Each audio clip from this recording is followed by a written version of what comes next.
মুসা আলাইহিস সালাম আল্লাহর সাথে সরাসরি কথা বলতেন। ওয়াকাল্লামাল্লাহু মুসা তাকলিমা। সুবহানাল্লাহ পড়েন, আওয়াজ তুলে সবাই বলেন সুবহানাল্লাহ।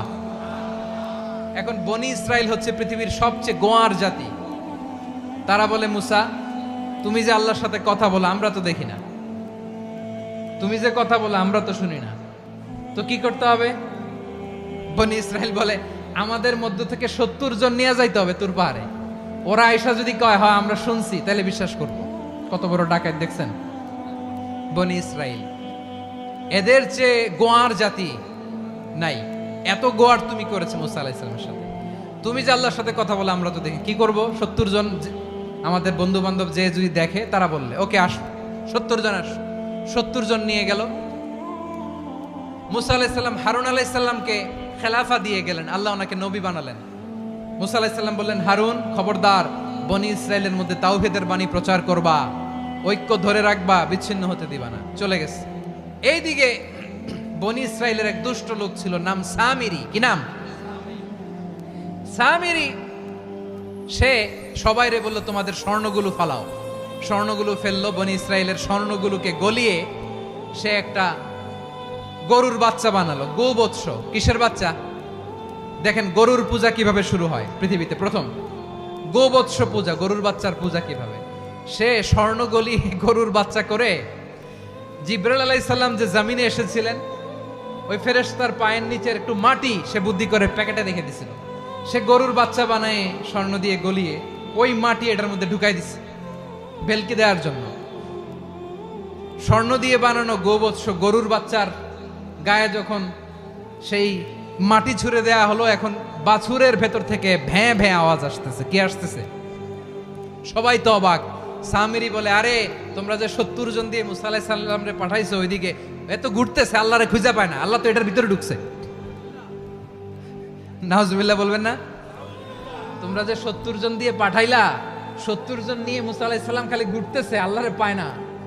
পাবে কেমনে? আল্লাহ তো, নাউজুবিল্লাহ, এটার ভিতরে সেজদা দাও। এই সেজদা দিয়ে গেল। আল্লাহর নবী হারুন আলাইহিস সালাম বললেন, খবরদার, এটা সুস্পষ্ট শিরক। আল্লাহ সব গুনাহ মাফ করে, শিরকের গুনাহ মাফ করে না। খবরদার, তোমরা থামো। কে শোনে কার কথা? এই যে যেমন এখন আপনারা আমার কথা শুনতেছেন না? শুনতেছেন?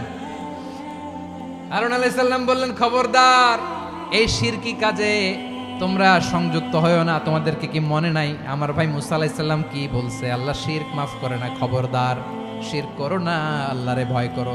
হারুন আলাইহিস সালাম তাদেরকে বুঝালেন, শিরক করো না, আল্লাহরে ভয় করো।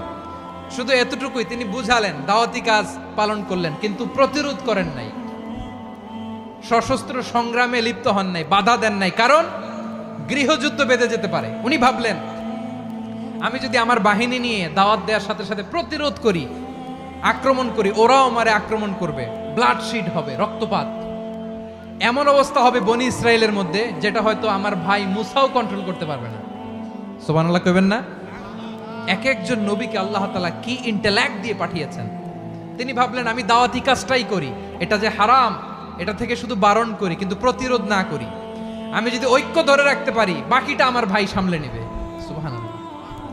হারুন আলাইহিস সালাম প্রতিরোধ করলেন না। বনি ইসরাইলের মধ্যে গৃহযুদ্ধ বেঁধে যাওয়ার আশঙ্কায় প্রতিরোধ করলেন না, আক্রমণ করলেন না, শুধু দাওয়াত দিলেন। ইন দা মিন টাইম মুসা আলাইহিস সালাম আল্লাহর সাথে কথা বলে যখন ফিরে আসলেন, দেখলেন বনি ইসরাইলের অধিকাংশ লোক মুশরিক হয়ে গেছে। মুশরিক হয়ে গেছে। মুসা আলাইহিস সালাম রেগে গেলেন। রেগে প্রথমে বনি ইসরাইলদেরকে অ্যাটাক না করে ভাইয়ের দাড়ি ধরলেন। হারুন আলাইহিস সালামের দাড়ি আর চুল। মেজাজি নবী ছিলেন। হারুন, তুমি কি করলা? তোমারে কি দায়িত্ব দিয়ে গেলাম? তুমি কি করলা? তুমি থাকতে বনি ইসরাইল কেমন করে শিরকের কাজে নিমজ্জিত হয়ে যায়? সাইয়েদনা হারুন আলাইহিস সালাম বললেন, ইন্নী, কোরআন সাক্ষী, কোরআন থেকে কোট করছি, ইন্নী খাশিতু আন তাকুলা ফাররাকতা বাইনা বনি ইসরাঈলা ওয়া লাম তারকুব কওলি। ও আমার ভাই, আমার দাড়ি ধরবেন না, আমার মারবেন না।